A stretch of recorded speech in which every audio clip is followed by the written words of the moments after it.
Рафилович Мавлиев, если, конечно, у него будет такая возможность, человек занятой, мы все прекрасно понимаем. А также к нам чуть попозже подъедет Дмитрий Александрович Винкельман, тоже известный уфимский архитектор. Он будет здесь с нами, собственно говоря, в зале.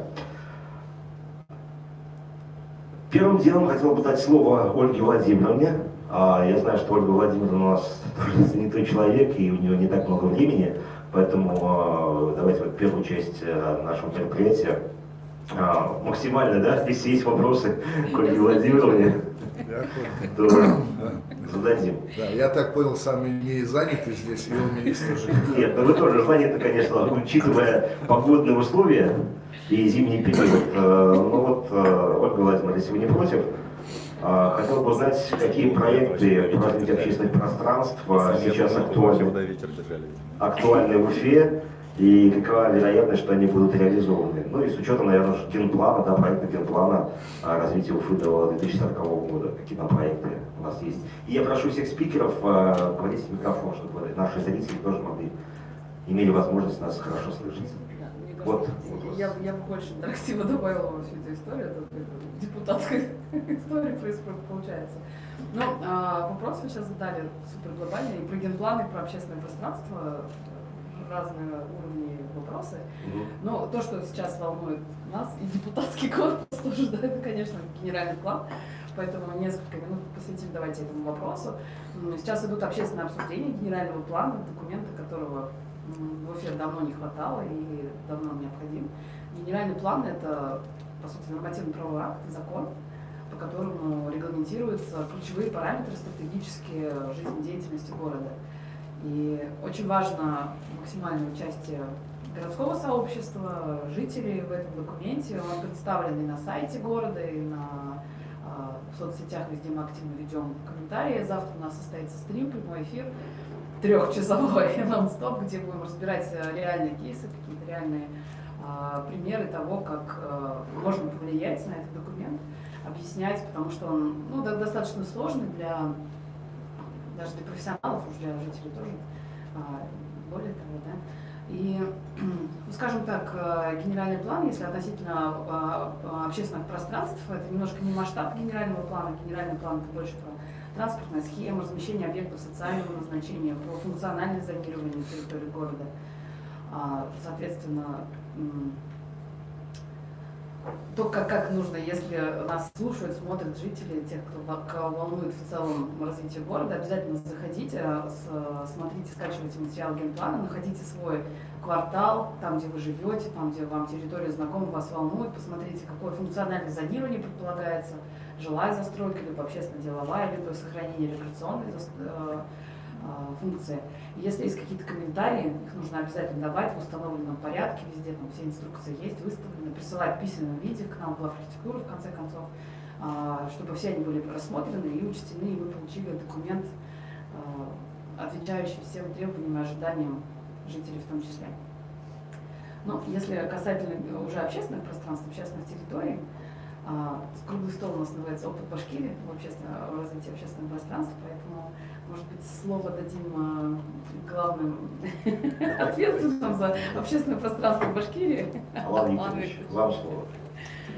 Ольга хотела сказать главным виновником общественных территорий. Что я хочу сказать, что формирование комфортной городской среды, я буду на простом языке говорить, чтобы скажем так, не фонтанировать нашими профессиональными терминами, там, названием проектов и так далее, потому что простые граждане наши могут не понять, какое направление. Поэтому в чем да, вот ФГГС, вот есть федеральный проект ФГГС, да, вот, формирование комфортной городской среды. Суть ее в чем? Суть ее в том, чтобы мы создали именно в наших городах, не только там в городе Уфе, но в наших городах, населенных пунктах всех республики, именно такие условия, чтобы качество жизни было более высокое, чтобы можно было одновременно, люди могли себе позволить и заниматься спортом, и гулять с детьми, и какие-то развлечения. В конце концов, та же рыбалка, выйти в те же выходные дни где-то порыбачить там, недалеко от места проживания. Поэтому суть в том, чтобы создать, именно повысить качество жизни наших граждан. На мой взгляд, работа проводится немаленькая на сегодняшний день. И подтверждение того, что мы сейчас сами себе даем как бы столь высокую оценку, в подтверждение этих слов я могу привести в доказательство то, что мы участвуем во всероссийских конкурсах. Да? То есть это и федеральное финансирование, и участвуем во всероссийских конкурсах, и результат нашего участия таков, что на сегодняшний день у нас самое большое количество проектов и самое большое количество выигравших проектов. Вот по программе формирования комфортной городской среды. Более того, у нас есть даже регионы, Бирск и Белебей, которые умудрились выиграть всероссийские конкурсы в 2019 и 2021 году. То есть даже дважды выигрывают конкурсы. Это разные проекты. Совершенно верно, да. Дальше что я хочу... Нужно, наверное, зрителям пояснить, что это возможность участия в конкурсе, это не просто проект, получает диплом, грамоту, там, медальку на стену вешается и все. Да. Самое важное то, что проекты все разрабатываются вместе с городским сообществом, с предпринимателями, с жителями. И если проект побеждает, он получает финансирование на реализацию. И помимо федерального финансирования, как, например, в истории с Бирском, 70 миллионов рублей, еще большое софинансирование со стороны республики. Это и мероприятия по замене сетей инженерных, замене освещения, ремонту фасадов объектов культурного наследия вокруг, по поддержке местных предпринимателей, например, как в Бирске это произошло. То есть такая аккумуляция происходит ресурсов, что для малых городов сопоставимо там иногда эти победы с бюджетом города на год. Совершенно верно, да. Потому что чисто федеральных денег, ну как показывает практика, не всегда хватает на все те хотелки, которые бы мы могли сделать. Потому что, опять же, давайте скажем так, допустим, дали нам на определенный какой-то объект, да, а вокруг обшарпанные дома, здания и так далее. Если ты их не приведешь в порядок, то визуально не воспринимается. Поэтому мы идем одновременно с синхронизацией окружающих зданий, там, объектов сетей в том числе. Опять же, сети не заменят сети. Сегодня положили брусчатку, к примеру, да, если старые сети оставляешь внизу, завтра прорыв, авария, что обратно доставать эту брусчатку, там, экскаваторами заходить и тому подобное. Поэтому здесь я считаю, что у Башкортостана очень жесткие позиции, очень такие, скажем так, передовые позиции по всей России, надо сказать. Далее, но здесь, вот Ольга совершенно правильно сказала, все наши проекты, места, дизайн-проекты, они согласовываются с населением, происходит голосование. Весной у нас тоже будет опять-таки голосование, но уже по проектам 23 года. Вот в этом году проголосовало, нет, точно, не изменяет память, 387 тысяч человек по республике, да, по данным проектам, по выбору мест, там, дизайн проектов и так далее. Ну, пока на этом все, потому что говорить много чего есть, скажем так. Ну, реконструкция парков тоже же входит, да, вот в рамках этих проектов? Или это другое статья? Смотрите, реконструкция. Мы сейчас говорим о том, что, я же говорю, есть федеральные проекты, да, то, что выделяются федеральные деньги, есть проекты, которые мы делаем за счет республиканских денег.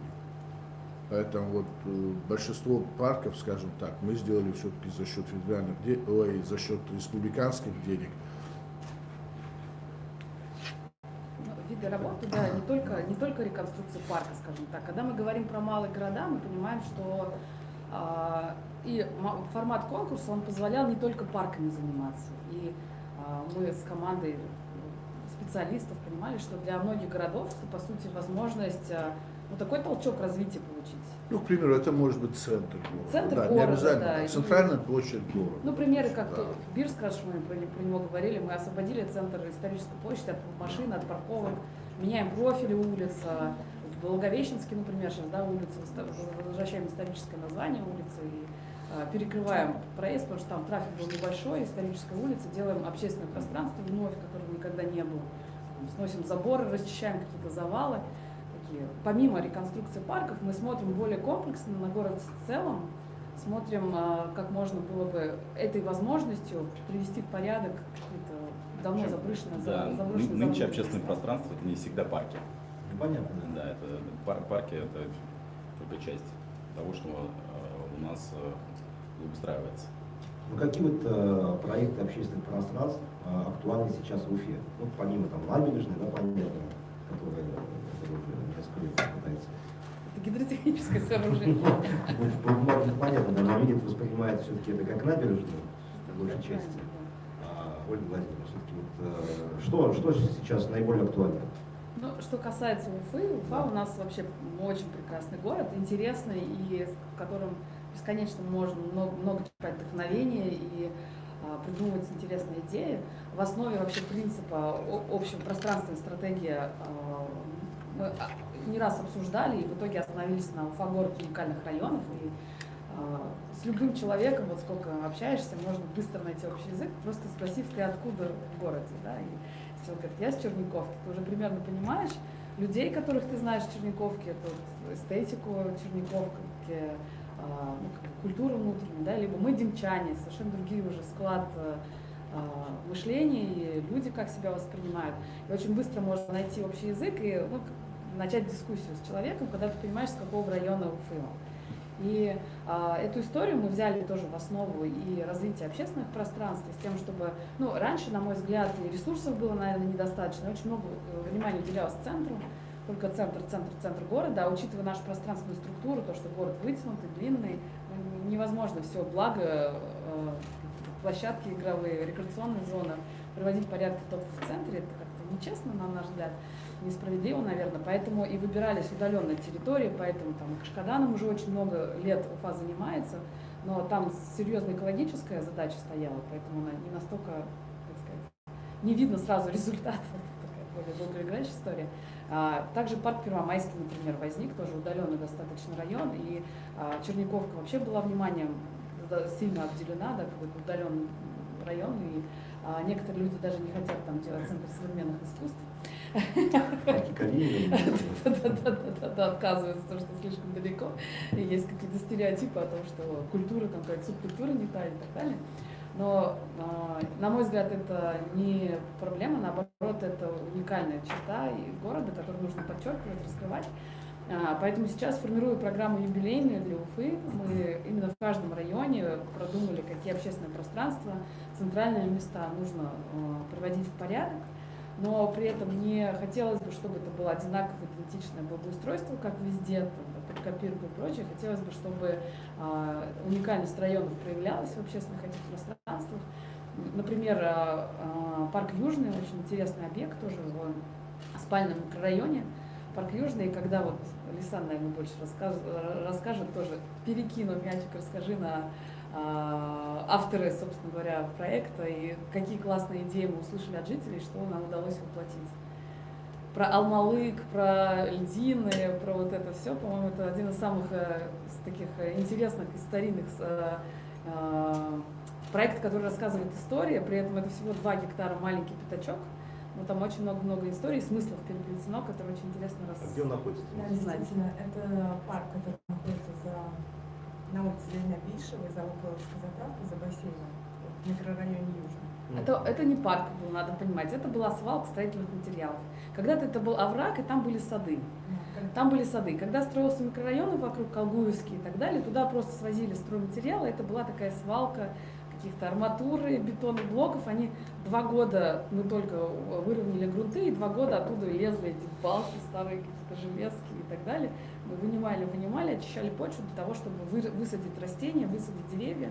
Они прижились, но для этого почву нужно было очистить. Да. Поэтому даже в вашем представлении вы даже не знаете, где эта территория есть. Да. Да, действительно, там интересная достаточно концепция. Микрорайон называется Южный, и как бы мы ухватились за этот топоним. Ну, плюс есть еще Колгуевский, мы понимали, что в Северно-Ледовитом океане есть остров Колгуев. И вот на этом контрасте Южного и Северного полюса мы решили построить концепцию, тем более парк имеет такую протяженную структуру. И вот такое развитие от севера к югу как бы, в благоустройстве парка и разыгрывается. Кроме того, там были сады, как Ольга уже сказала, Алмалык, яблочные сады, и в центральной части вот, как бы, яблочными посадками должно было быть представлено как бы, эта история места. Но, надеюсь, это еще как бы, сейчас это не так очевидно, скажем так, но надеюсь, в будущем, когда растения в полную силу зацветут, это будет более читабельно, скажем так. Вот. Ну и в том, как устроена структура парка. в том, как разыгрываются малоархитектурные формы, в том, как высаживаются растения, во всем как бы прослеживалась вот эта вот отсылка к топониму, которая стала основой концепции. Ну и плюс ко всему, да, проводились общественные обсуждения, и для жителей было очень важно, потому что там башкирская гимназия, было отразить в этом парке и какую-то вот эту принадлежность этого района к Башкирии, и жители выступили инициаторами того, чтобы идеи того, чтобы как бы появились стенды, информационные стенды, которые бы рассказывали о выдающихся деятелях башкирского народа. Вот. Эти стенды еще не появились, но они разработаны и... А кому там будет? Зайна Биишевой, Муслай Карим, ну и так далее. Писатели башкирские, ну и как бы литературные деятели в основном. Кроме того, в парке появилась большая детская площадка, и, как мы наблюдаем, она уже пользуется популярностью. Площадка эта уникальная, она разработана специально для этого парка, называется метеостанция. Вот, и мне кажется, это, ну, наверное, такая первая детская площадка такого масштаба в Уфе и, ну, такого качества. Но, опять же, там есть еще что доделывать, и сейчас зима, трудно оценить как бы всю задумку, но, думаю, весной нам удастся это сделать. Посмотрим, я даже, наверное, съезжу, посмотрю. Ради интереса. А вот подобные проекты, Ольга Владимировна, они еще в каких районах будут реализовываться? Вот если говорить про районы, очень часто, ну, в последнее время жители Шакши жалуются, что про них совсем забыли. Там-то что планируется? Да, про жителей Шакши действительно забыли, видите, постоянно забывают, да, и я вполне понимаю эти беспокойства. Думаю, что отдельно мы этим вопросом. Потому что я тоже вижу сейчас общественное обсуждение по генплану идут опять. Все идем на сайт администрации города, переходим по ссылке и оставляем свои комментарии по генплану города. И действительно много поступает замечаний от жителей Шакши. И я думаю, что нам стоит обратить внимание и дать им ответ, пока его, к сожалению, нет. Как-то мы больше на полуостров акцентировали внимание. А Шакша так в представлении всех лиц, принимающих решения, это как производственный хаб, у нас такой логистический центр. Там действительно живут люди, мы об этом обязательно подумаем. Из того, что уже точно можно заявлять в публичное поле, это проект, который совместно с МИДЖКХ мы будем реализовывать по программе формирования комфортной городской среды. Это благоустройство набережной озера Теплого в Инорсе.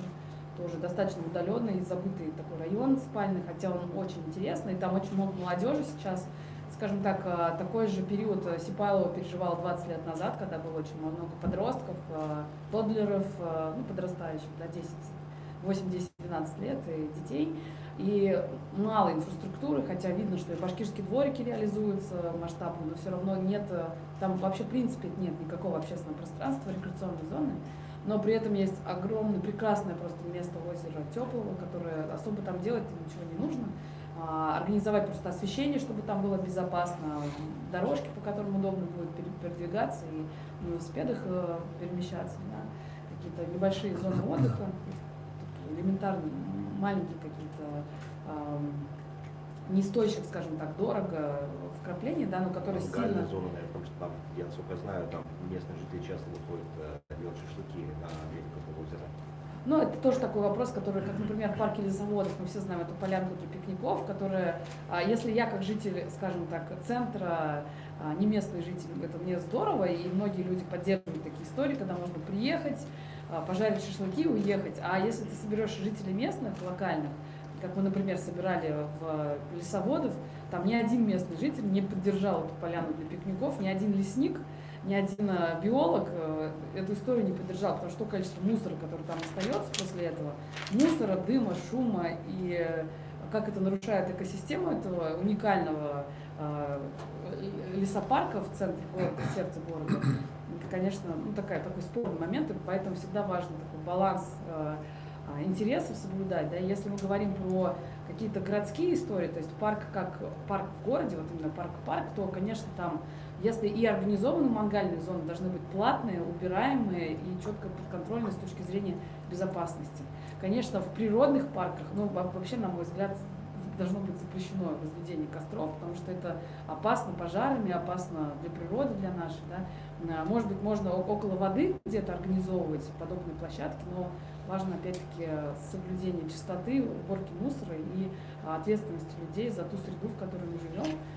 Ну, есть специально приспособленные беседки, да, Да. где внутри и мангал и так далее, ну, чтобы не было исключить пожароопасную ситуацию.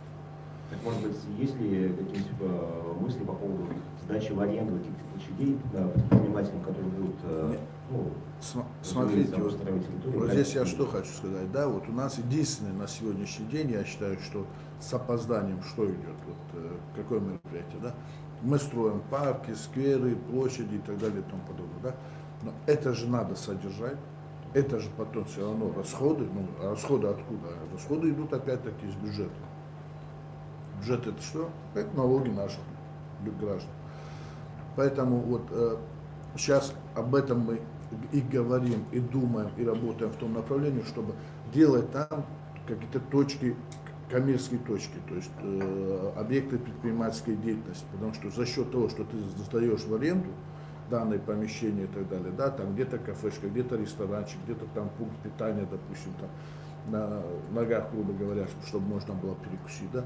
Эти предприниматели платят арендную плату за использование данных помещений или земельного участка, и за счет этих средств содержать вот это, какую-то часть хотя бы, если не все, но какую-то часть содержать, то есть покрывать расходы на содержание данных парков. Абсолютно важный тезис. Мы после первого года реализации в республике заметили такую тенденцию.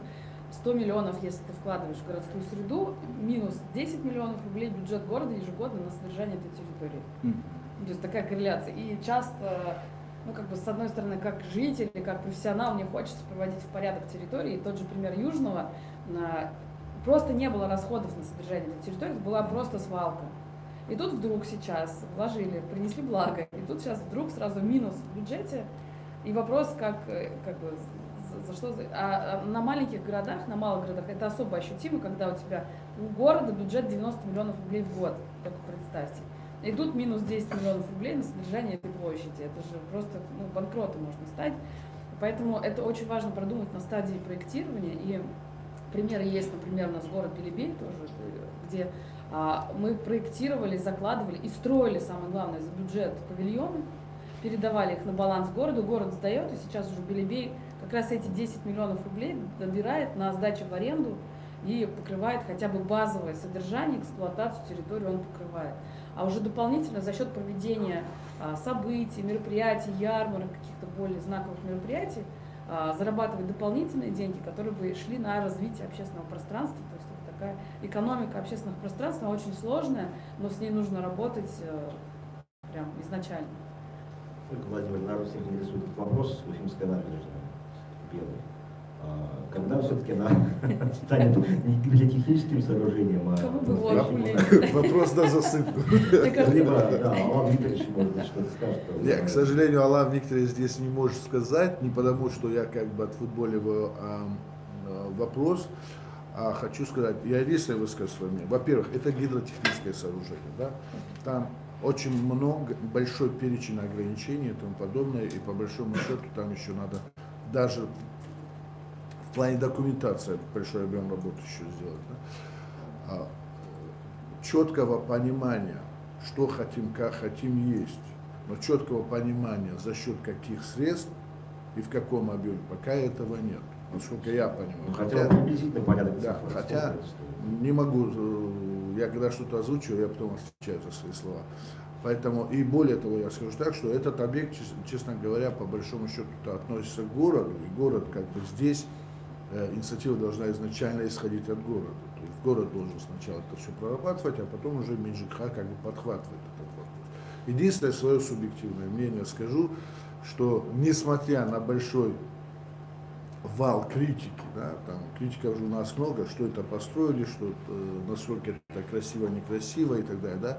Вот я вам говорю свое субъективное мнение, если там, или не если, когда там с умом зайти и все сделать так, как можно сделать, я вам говорю, что это будет объект, который будет, скорее всего, на очень многих там проспектах, картинках и открытках нашего государства, я даже так скажу. О-о-о. Нет, там реально можно сделать куколку, потому что Заранее сделать. не, я просто поездил чуть-чуть по России, да, и ну назовите мне, я имею в виду протяженность вот набережной. Ну назовите, сколько городов вы знаете с такой набережной и с такой широкой рекой. Поэтому если туда подойти, к этому вопросу подойти с умом, там можно просто сделать что-то необыкновенно красивое. И самое главное, комфортное и для спорта, и для жизни, и для развлечения. Просто можно, я же говорю, сделать куколку из этого. Ольга Владимировна, когда администрацию вы сделать куколку из надежды? Давайте немножко вернемся в предысторию все-таки. Я понимаю, что вопрос стоит, и нужно по нескольку раз рассказывать свою историю. Безусловно. Можно? Уже, да. Илья. Вот что-то не включается. Это что? Нажми по сигналу. Уверен, что нажимаю. О, отлично. Включается. Ну, во-первых, мне хочется поблагодарить. Мы же собрались поизучать опыт уфимский. И здесь ключевой, мне кажется, составляющей успеха это те члены команды, которые этим занимаются вопросом созданием проектов, общением с людьми. Это действительно уникальный управленческий опыт, который позволил выигрывать конкурсы, который позволил привлекать денежные средства. И это вот тот акцент, на котором я всегда заостряю внимание. Те, кто делает этот проект, большие молодцы. Это очень круто. А второе, по поводу набережной. Ну, набережная жизнь всегда была и есть. Кто бы что ни говорил, я об этом не устаю повторять, она просто своя. Она может не нравиться, но она там существовала всегда с момента нашего детства до сегодняшних времен. Сейчас жизнь меняется, поскольку и администрация, и республика в условиях действующих ограничений пытается там создавать активность, точки активности. Совсем недавно дарили каток, да, я думаю, все это видели. Слава богу, процесс идет, есть павильончики. То есть движение есть. Однако, как Владимир сказал, есть ограничения, существующие, действующие. Как-то давным-давно я был в городишке, он называется Бассан дель Граппа, это на севере Италии. И вот там гидротехническое сооружение, мост через речку, такой старый гидротехнический мост на фоне доломитовых гор. Все это происходит под тобой, ну, не знаю, наверное, метров 50 пропасть, а вот прямо над этой пропастью бар в гидротехническом сооружении, где, собственно, торгуют там коктейлями из гранта. И там существующие ограничения, они как позволяют это делать. Ну, я сомневаюсь, что у нас можно на каком-нибудь быке моста сделать такое подобное сооружение. Не думаю, что нормы это позволит сделать. Однако, что может сделать депутатский корпус, и что может сделать представительный орган власти?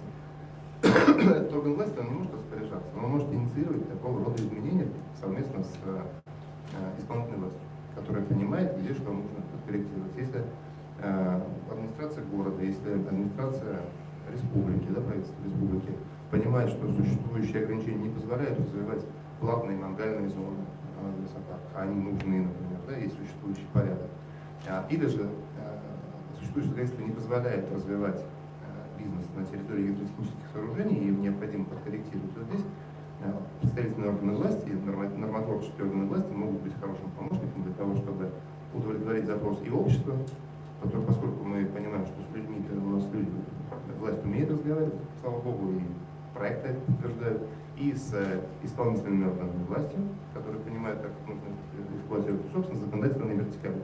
Потому что, да, ограничений много. Это вкратце то, что я хотел такую ремарочку небольшую сделать в развитии темы. То есть, да, есть работа, надо заниматься, есть понимание, что мы двигаемся по этому. Но нельзя это делать без общественного запроса, пока люди не скажут, что да, мы здесь хотим вот то. И когда это условная мангальная зона или бар на быке моста проходит обсуждение и получает одобрение общества, исполнительной вертикали власти, тогда, соответственно, можно уже нормативы, которые позволят это сделать, менять.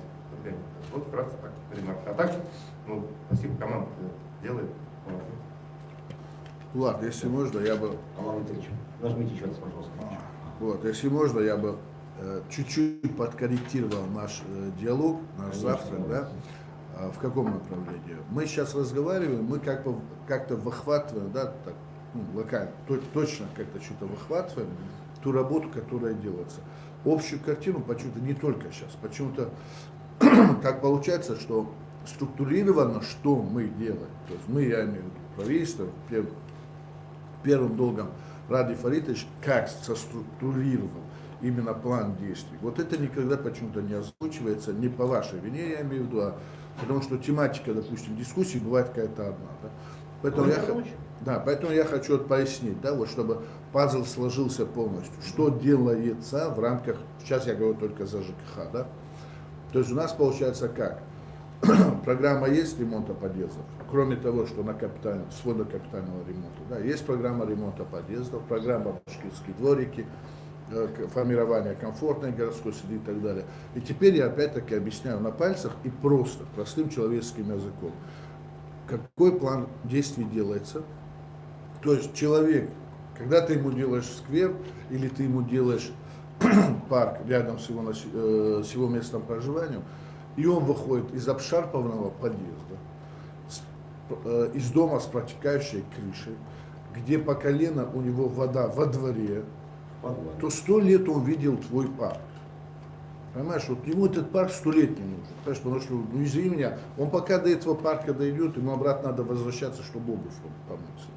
Понимаешь, поэтому мы заходим что? Синхронизация во двор, прежде всего, да, это крыши ремонтируют. Я не говорю, что мы это везде сделали, я говорю, в чем конечная цель? Привести дома в порядок, то есть подъезды ремонтируем, дворы, общественные башкирские дворики, дворы ремонтируем, не ремонтируем, а строим, можно так сказать, да. Делаем там, опять-таки, детскую площадку, нет у тебя спортивные комплексы, детские площадки, нет у тебя времени, ты же не будешь каждый раз бегать там в парк куда-то или в сквер куда-то. Ребенка выпустил, ребенок у тебя на глазах, играется у тебя во дворе. Сам захотел, вышел, позанимался на спортивном инвентаре. То есть идет чистый подъезд, покрашенные фасады, облагоустроенный двор, дальше идешь. Выставлена брусчатка из гранита, я сейчас показывал центр, да, гранитные тротуары с гранитными бордюрами. Опять-таки сажаем большое количество деревьев в этом году, еще вот в 2022 году, опять-таки продолжаем акцию «Зеленая Башкирия». Шикарные аллеи, скверы у тебя сопровождают, когда ты гуляешь по своим тротуарам там, гранитным, и доходишь уже до точки притяжения, там, скверы, парки, или в конце концов идешь даже на работу. Вот это и называется формирование комфортной городской среды. Как ты с квартиры ты вышел, и постоянно ты наблюдаешь именно эстетично красивый город и комфортный для проживания. А не так, что да, у меня хорошая зарплата, ну а качество жизни здесь не ахти, и мне бы быстрее, как говорится, доработать до пенсии или доработать свой контракт и быстро уехать с этого города. Знаешь, потому что когда некачественная жизнь, низкое качество жизни в городе, человек не хочет здесь задерживаться долго. Поэтому цель еще и в этом, чтобы людям было комфортно, выходя из дому и доходя до конечного пункта назначения. Роман Викторович, кажется, что в этом списке, который вы правильно перечислили, должна быть и уборка снега, и наледи, чтобы все это было комфортно. Даже этого нет же у нас сейчас. Вот смотри, мой дорогой, я слежу за твоими постами и так далее, и совершенно 100% принимаю твою критику. 100% принимаю твою критику, да. Почему? Я не скажу, что ничего не делается, да, но не делается в том масштабе. Опять-таки сразу оговорюсь, почему-то начинают парафинить Марзаева. Господа, это вообще-то содержание города, это прямая обязанность городских властей, да, но я не перекидываю на них. К сожалению, так выстроили, к счастью для руководства города, что Хабиров требует с Марзаева порядок в городе, да. И иногда приходится выхватывать шашку и наводить по мере возможности порядок. Но, скажу честно, однозначно не хватает малой механизации для города. Тротуары убирать трактором МТЗ-80, да, с каким-то жалким там навесным оборудованием, морально устаревшим, давайте назвать вещи своими именами, да, это контрпродуктивно. Это ты больше солярку сжигаешь, нежели эффект от него происходит. Да. Поэтому однозначное решение принято, пока предварительно, насколько я понимаю, 1 миллиард рублей, да, но это по всей республике. Хотя самые необходимые наши, так сказать, скажем так, видение, чтобы какая сумма необходима для республики на первоочередное обеспечение техники коммунальной, это 1 400 000 000. Но пусть даже если 1 миллиард выделят, если малую механизацию приобрести, то прежде всего, я же говорю всегда, заходите, я их учу так, заходите сначала на тротуары, вычищаем тротуары, это все выкидываем на дорогу, и потом уже с дороги вы это все подбираете и вывозите за пределы. Да? У нас здесь практика была почему-то по-другому. Дороги вычистили, а по тротуарам ходить невозможно. Я еще раз говорю, я не один, не два раза в городу звоню, кто отвечает за эти направления, говорю, пешком пройдись просто пройдись пешком. Невозможно ходить. Реально, потому что как будто ты на каток вышел. Поэтому отторгуем в лучшем случае, давайте объективно опять, сказки не рассказывать, отторгуем в лучшем случае к концу уже зимнего сезона. Сейчас надо выкручиваться и выживать теми силами, что есть.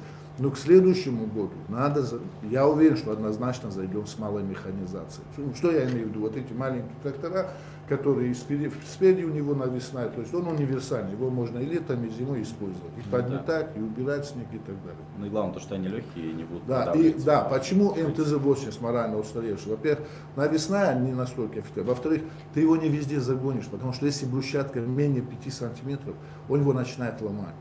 То есть брусчатка должна быть 8. 8 она далеко не везде брусчатка. Поэтому там ущерба будет больше, нежели он уберет. Поэтому сейчас, да, реагент. Опять-таки, сейчас пошла большая критика, почему вы реагенты сыпете. Ребят, вы определитесь, или сухие должны быть, то есть или не скользкие должны быть тротуары, да, а не скользкие они как бывают. Или тогда надо будет сыпать соль и песок. Сам песок не растворяет. Поверьте мне, даже Бионор, он уже работает очень плохо после минус 10 градусов. Да, то есть Бионор либо надо наспать, либо соль и песок. Если соль и песок, в городе будет жуть весной просто. Мы будем еще 2 месяца вылизывать тогда город, если заходить. Поэтому соль и песок не используются в городе уже, я не знаю сколько, но при мне он точно не используется 2 года. И когда в Минтрансе был и так далее. Поэтому к этому с терпением надо подходить. Да, он разъедает, безусловно, наносит, естественно, какой-то ущерб и обуви и тому подобное, кожаной обуви я имею в виду, да. Но есть специальные сегодня средства, которым надо обрабатывать обувь. Нету другого, никто ничего не придумал. В Европе придумали, да, гранитный песок, это мы все тоже изучили. Гранитный песок, посыпается и так далее, но там другая система ливневая. Она потом заново собирается, этот гранитный песок. Но у нас нет таких технологий, и у нас нет таких ливневых, не так город устроен, скажем так. Это Б. Поэтому нам пока этот механизм точно не применен. А критика справедлива. А людей хватит? Техника понятна. Людей на сегодняшний день, опять-таки, хватит, скажем так, честно, не хватит, потому что недобор как дворников, так и водителей, давайте честно говорить, потому что заработные платы невысокие. Допустим, вот Москва как решила, да? Москва завозит, скажем, не будем назвать стран, с наших, скажем так, союзных республик, стран, она завозит людей, люди там же живут, как типа вахтовым методом. Да, городу по-любому надо принимать какое-то решение, по-любому надо решать этот вопрос, потому что далее, так никто не будет терпеть такой уровень, скажем так, содержания, никто не будет терпеть. Тут еще есть, можно я добавлю, такой планировочный, достаточно серьезная особенность Уфы, это межевание. И если, например, сравнить с Екатеринбургом, там размежованы все дворы. И собственники домов, кто живет в этих домах, они знают, что это их двор, и уже в менталитете, восприятии человека, что это мой двор, пользуюсь им я, убираю его я. И уже взаимодействие с эксплуатирующими организациями, да, кто занимается уборкой, уже другое, выстраиваются договорные отношения, оплаты и прочее. И в целом у нас получается какой парадокс с точки зрения планировочной, я смотрю, да, и там есть бизнесмены, есть жители, которые находятся на этой территории, но при этом эта территория приходят их посетители, их клиенты, да, им же выгодно, чтобы эти тротуары были чистые, но так как нет межевания, нет закрепления частой территории, у нас нет границ, да, которые закрепляли бы, вот не было, да, мы сейчас эту работу начали, закрепляли бы территорию, прилегающую к объектам торговым, например, которые обязывают собственника накладывать на него ответственность за уборку его территории. Это, мне кажется, тоже очень важно. А требовать, ожидать от города, в тех когда погрузишься в это все муниципальное, Валерия, я извиняюсь, 2 цифры, для понимания опять-таки, да, вот все. То есть Ольга совершенно правильно сказала. У нас есть многоквартирный дом, и если исходить опять-таки от сегодняшних действующих реалий, да, то получается, что дом стоит, а дальше двор не его. Двор это как бы, ну, по факту муниципальный считается, да, что муниципалитет его должен обслуживать. Да. Вот если грубо, хотя при всем этом, мы же пользуемся двором, правильно? Мы же там, игровая площадка у нас там, скамейки и так далее, да, паркуем машины, правильно? Паркуем машины, парковки наши там и так далее. А содержать, мы говорим, содержать пускай город содержит. Да? То есть нету разграничения земельных участков. Грубо, вот для понимания, для того, чтобы вот его в идеале их содержать, нужно где-то от миллиарда до миллиарда 300 в год. Только на содержание придомовых территорий и межквартальных проездов. Только по Уфе. Я говорю только про Уфу. Это, а теперь для понимания. А бюджет Уфы, если мне память не изменяет, 14,5 миллиардов. Да? То есть это грубо, нужно почти 10% только на это. Это я дороги не беру, повторяю. Межквартальные проезды и дворовые территории. 10% бюджета. Кроме этого надо учить, лечить, охранять и так далее людей. Да? Ну то, что государство должно делать. Правильно? И строить тоже что-то еще надо, что там школы и так далее и тому подобное.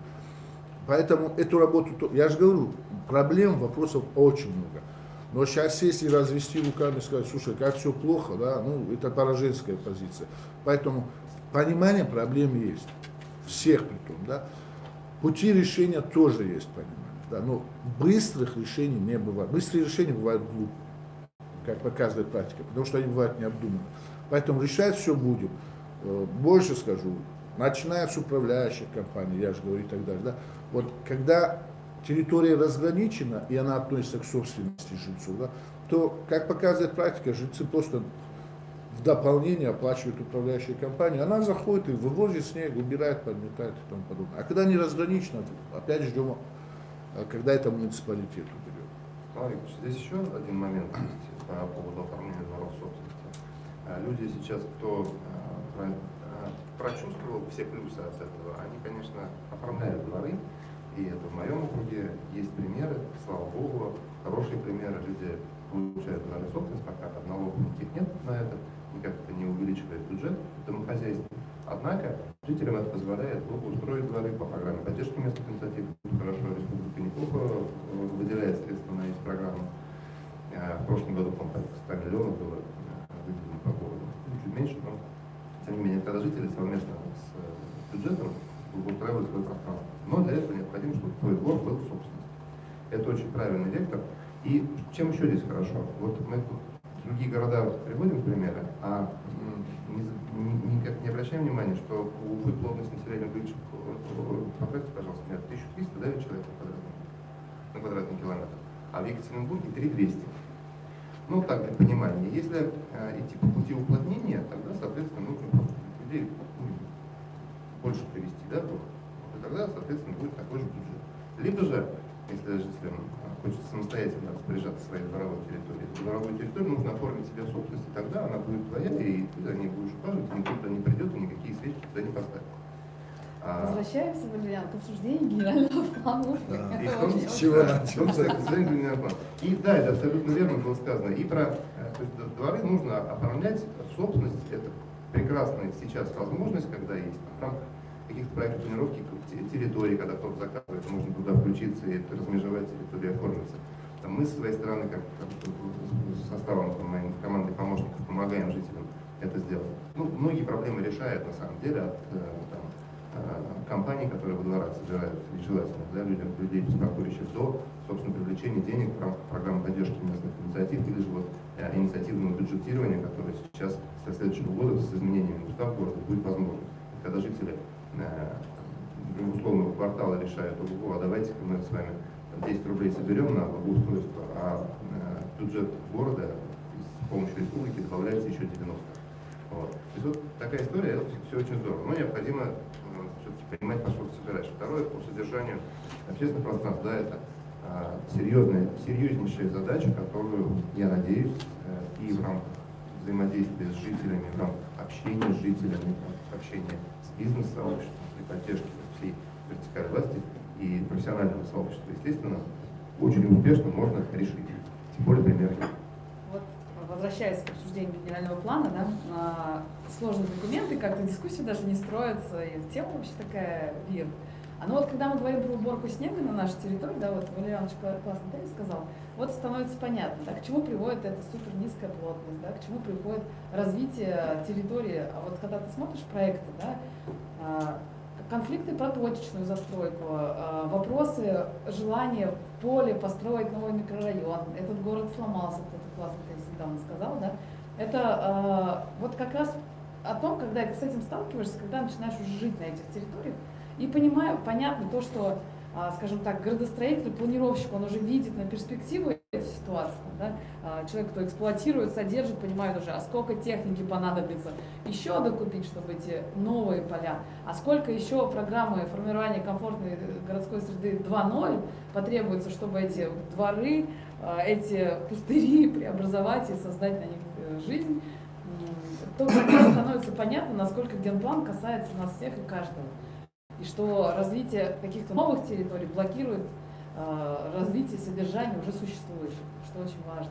Поэтому, пользуясь случаем. Да, вот одна реплика. Да, я вот когда впервые приехал в Уфу, я серьезно говорю, касательно генплана, да, я на город смотрю и про себя думаю, слушай, какой красивый рельеф, и как все-таки вот неправильно его отработали. Свое время.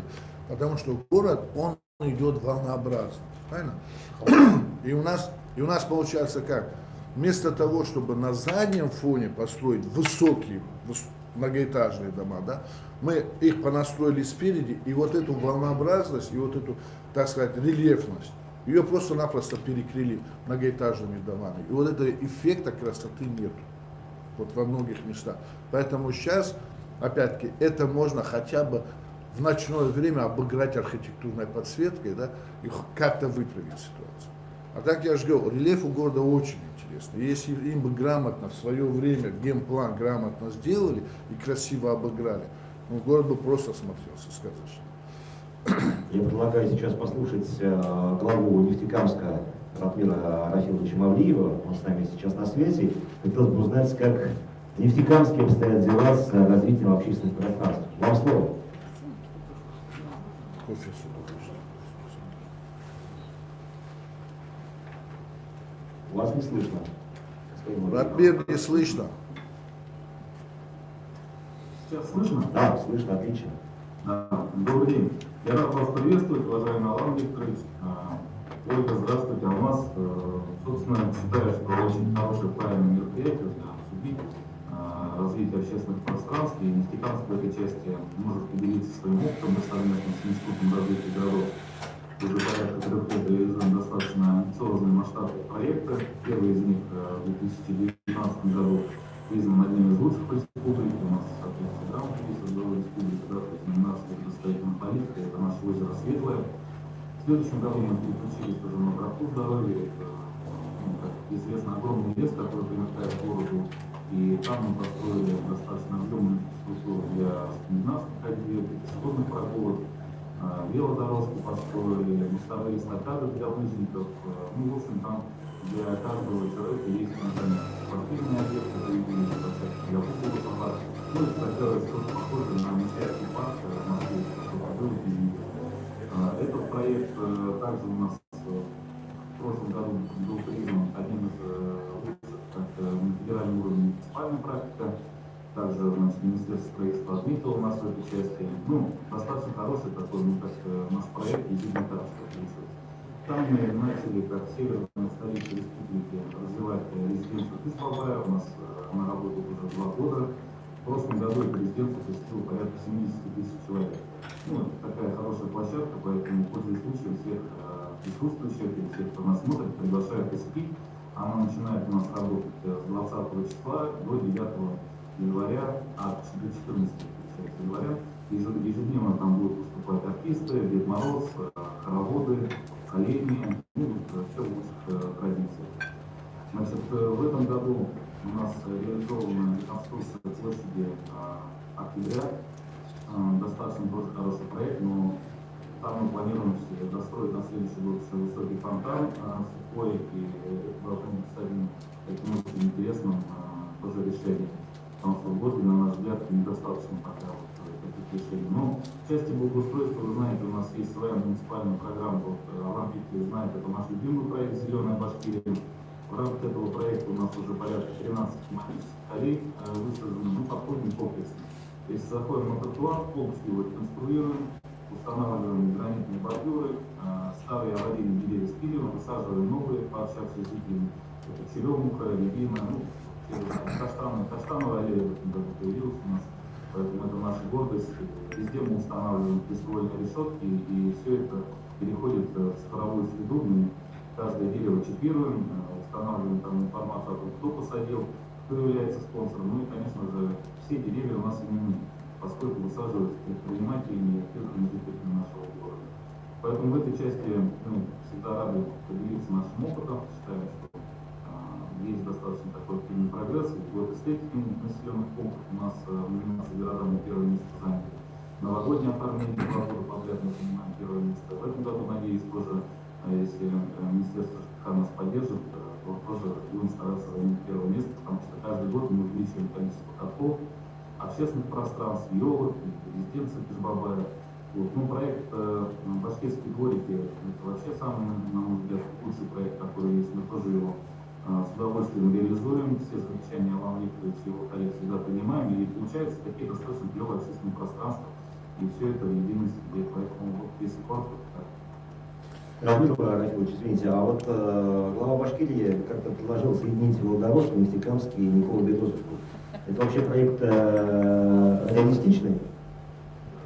Мы его реализуем, и на следующий год это поручение, я думаю, мы уже закроем. Совместно с институтом мы уже велодорожку до границы Краснокамского района построили.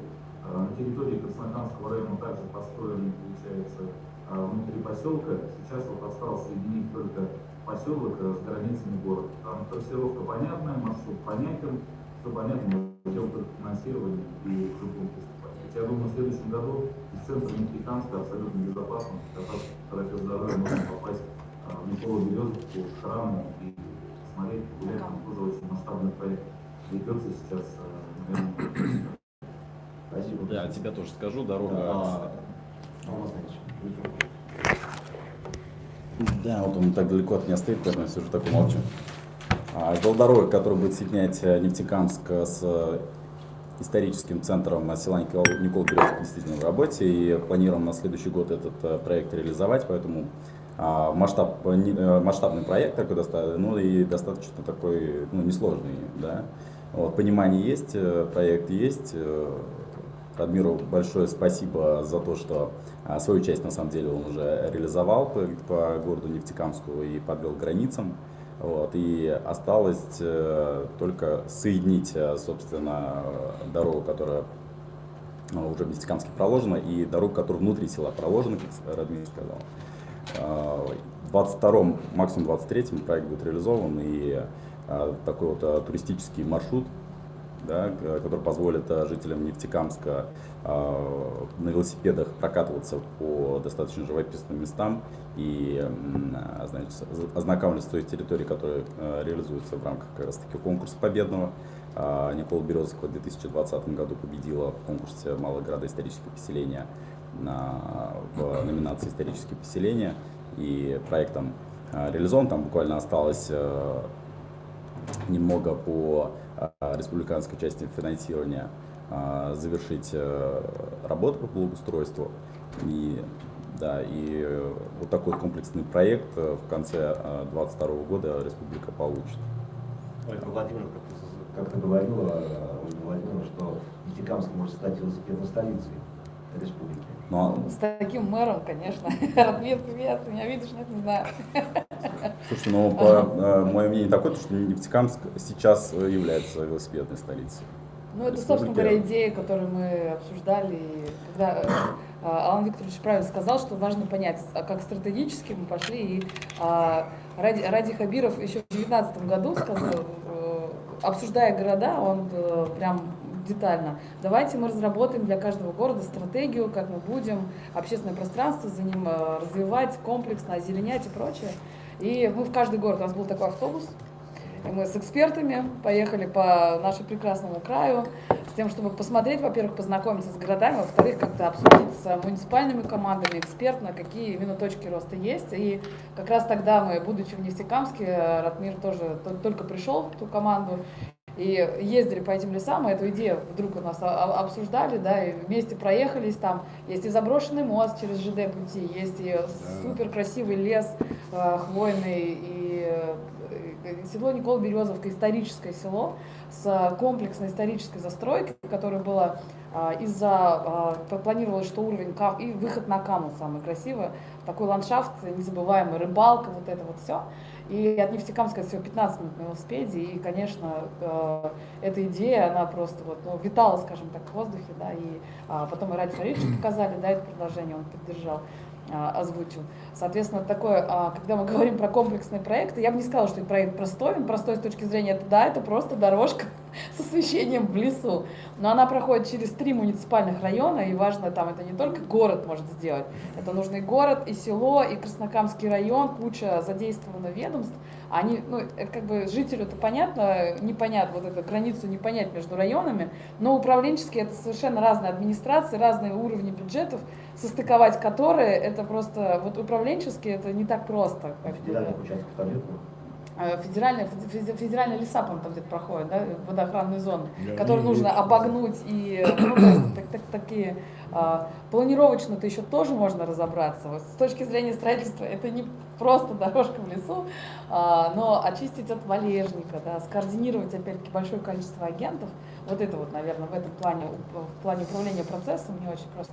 Но я надеюсь, что уже действительно в следующем году, и если нас смотрят уфимцы, Краснокамский район, Нефтекамск — это такие красивые места, такие щедрые на дары природы, и супер рыбалка, супер отдых в реке, искупаться и исторически насладиться историческим наследием Никола-Березовки.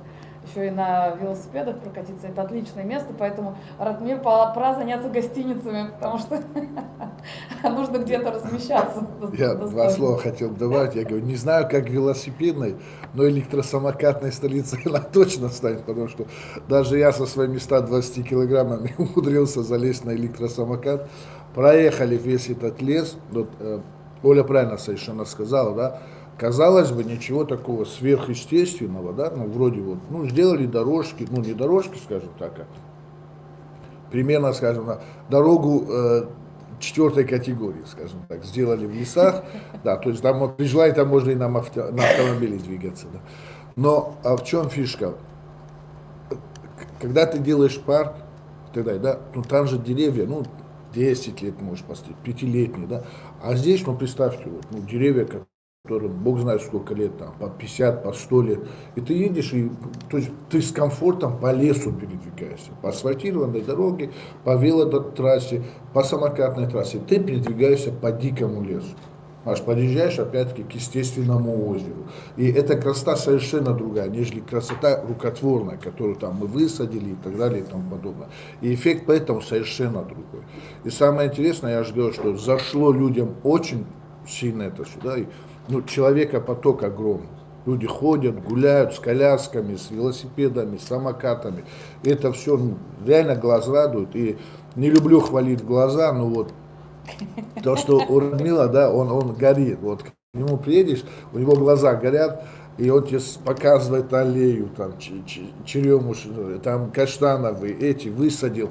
И не так, что вот, ну, министр приехал, надо отчитаться, да, а он именно вот, ну, получает наслаждение от этого всего. Поэтому Радмил молодец, так держать, и уверен, что с таким подходом очередной выигрыш опять за тобой будет, я чувствую. Господин Андреев, а ваши коллеги, главы администрации других городов, к вам обращаются за помощью, за каким-то советом, принимают опыт? В этом году у нас определенный дефицит деревьев возник даже во время населенной Башкирии. Ну, у нас есть несколько поставщиков, и они звонят, говорят, у нас звонят с республики и спрашивают, говорят, а Нефтекам что будет сажать? Вот нам вот эти деревья отложите.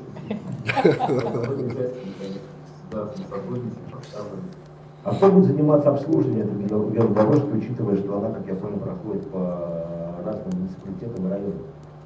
Мы, смотрите, получается, по территориальному принципу будем все это делать. Мы 2,5 года назад ушли от частной компании на аутсорсинге на обслуживание муниципального учреждения. Мы создали ИГУ, республика нам сильно помогла с техникой, что-то мы сами в лизинг купили и, собственно, силами муниципального учреждения обслуживаем сейчас территорию вот этого парка. Но я скажу, что намного эффективнее, чем частная компания, за каждый чип приходится постоянно что-то платить, какие-то условия и так далее. Поэтому муниципальное учреждение мы создали, и оно обслуживает наш парк и территорию города. Спасибо большое. Ольга Владимировна, в свое время в Уфе был проект Уфимского Арбата, если не ошибаюсь, Сипайлова, по улице Рыльской, если не ошибаюсь, по набережной Уфимки. Этот проект все уже, про него забыли, его Уфимский что я не слышал? Уфимский Арбат. Сипайловский Арбат. Ну, это Сипайловский название Арбат. депутаты присвоили. Да, бывшего депутата, точнее. Был действительно проект комплексный в 2016 году совместно с Дом РФ.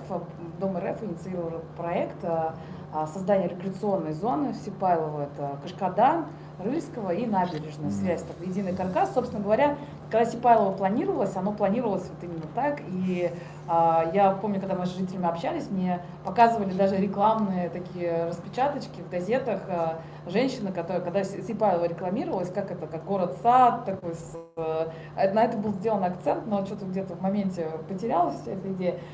Соответственно, было просто вернуть то, что должно было быть, скажем так, да. И, собственно говоря, поэтому начались работы по Кашкадану, и такая, может быть, мы сами не ожидали, насколько все это затянется, но с озером нужно было разобраться, оно было, состояние воды было настолько неприемлемым для купания, что даже опасно там, да, и каждый год, по сути, рискуя там, репутацией, своим административным положением, администрация принимала решение, потому что там можно купаться, хотя очевидно были, что истоки текут со старого Сипайлова, прямо в озеро попадает все это, и камышом оно заросло очень сильно, плюс постепенно иловые наложения сделали глубину озера таким, что оно промерзало насквозь зимой, да, и поэтому и рыбу там не может водиться уже, да, промерзает, а летом прогревается, цветет, и такие, это оказывается сложно, целая наука с гидрологами, когда общаешься, понимаешь, и, соответственно, уже когда часть работ она делалась там, в 2017-2018 году, Ради Хабиров, он сказал, что нет, озеро нужно чистить, да, это дорого, мы понимаем, и,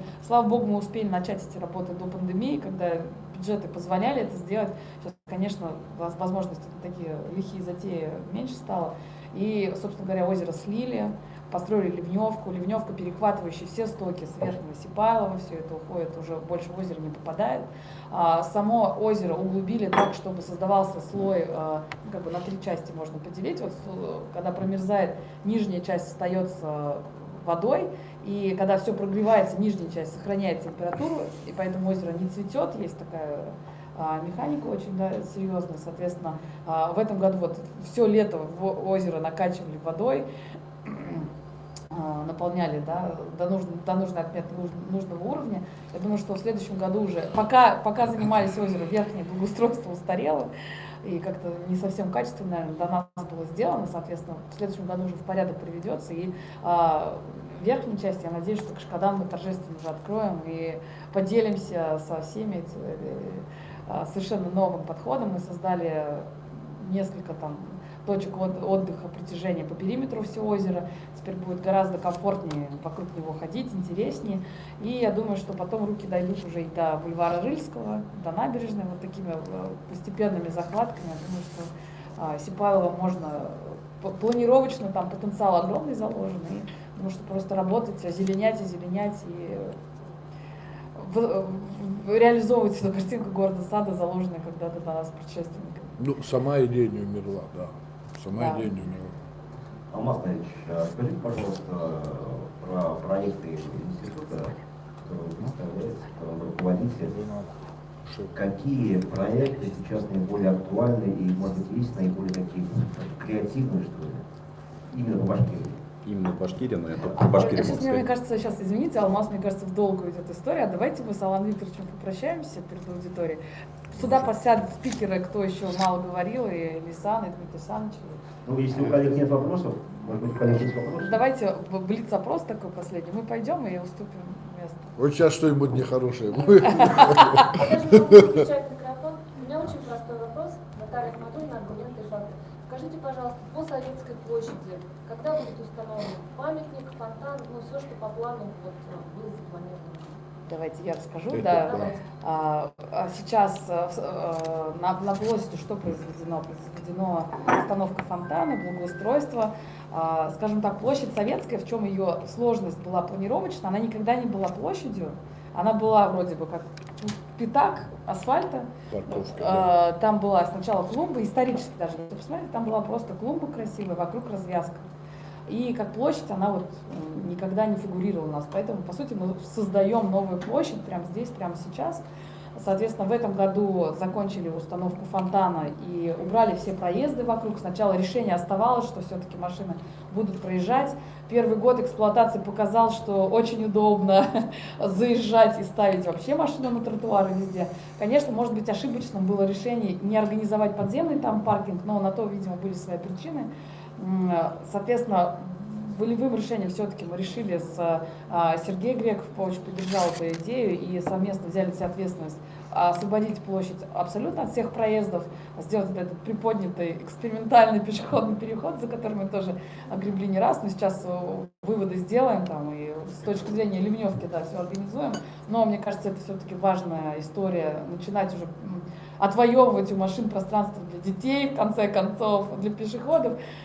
Поэтому такой маленький эксперимент, на который мы сейчас будем масштабировать, сделав выводы свои. Да. И, соответственно, сейчас идет разработка уже скульптуры. Она идет в Москве, у нас скульптором определен по конкурсу Салават Александрович Щербаков.